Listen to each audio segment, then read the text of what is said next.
For millennia, Indigenous peoples have intentionally set fires to care for the land. Colonization and fire exclusion largely put an end to those practices, though the tradition endured. As the Mountain West News Bureau's Murphy Woodhouse reports, California tribes have opened the door to a new era of cultural burning, a potential model for the rest of the West. On a late June afternoon in the remote Northern California town of Orleans, Michael Sanchez hops into a wildland fire truck.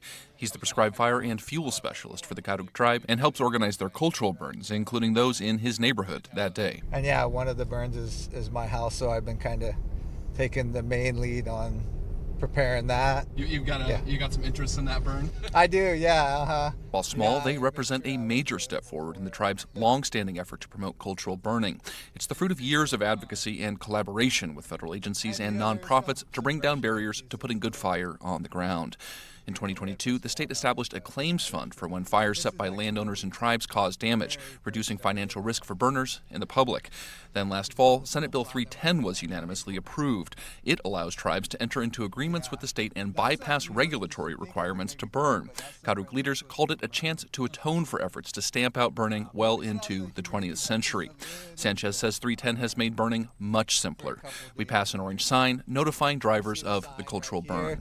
That's one of the requirements, and then also a 72-hour notification to local agencies, Forest Service. There are a few other steps, like written permission from landowners, but that's about it. Yep, so yeah, this is my place here. The first burn of the day is in an adjoining yard.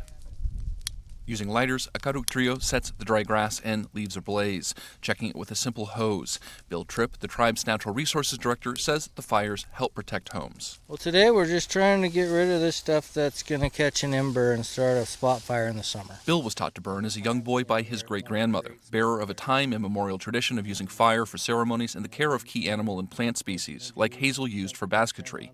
Tripp is the only tribal council-recognized practitioner able to oversee burns, but his people created a process to train more. He and others see these small projects as a way to rebuild skills and a sense of setting fires as common practice. I would like to see 10 houses just get together, have a barbecue, and get it all burnt in a 2-3 day window. In 2023, a major federal commission said that beneficial fire, which includes cultural and prescribed burning, is essential to restoring ecosystem health and reducing wildfire risk. We don't need to reinvent the wheel here. Dylan Cruz is the president of Sustainable Northwest.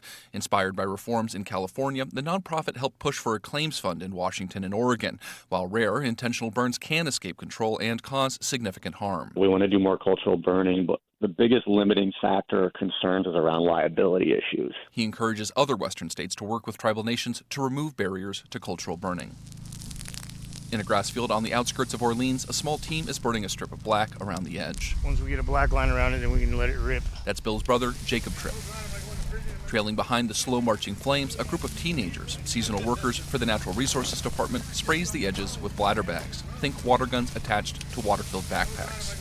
It's Karuk Youth Council Secretary Chloe King's first burn. There's a lot of adrenaline going through me right now, but I definitely feel like I'm doing the best thing for the land right now. Black line complete, the burners light strips through the interior. Unsatisfied with the speed of progress, Jacob pulls out a propane torch. When he gets back to the first turn of the black line, the flames intensify and then tear through the remaining dry grass.